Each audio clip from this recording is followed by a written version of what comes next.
আসসালামু আলাইকুম। সো এটা হচ্ছে আমাদের টেম্পারেচার আর হিউমিডিটি টেস্টার সার্কিট। আমরা এখানে একটা বাজার অ্যাড করেছি প্রেজেন্টেশনে যা দেখানো হয়েছে তার থেকে।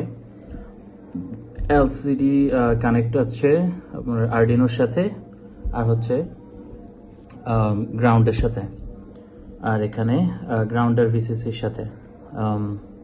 তারপর এখানে হচ্ছে বাজার কানেক্ট আছে আরডিনোর সাথে, একটা হচ্ছে আপনার আইসির সাথে আর একটা হচ্ছে গ্রাউন্ডের সাথে।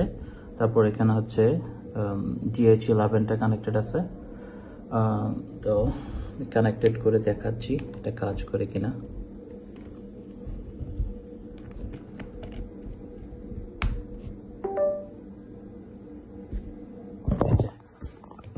এই যে এটা হচ্ছে টেম্পারেচার আর হিউমিডিটি যেটা এখন আছে 22 ডিগ্রি সেলসিয়াস। যদি আমি হাত লাগাই দেখি কোনো আপডেট আসে কিনা। এই যে হিউমিডিটি বাড়তেছে 71, 73।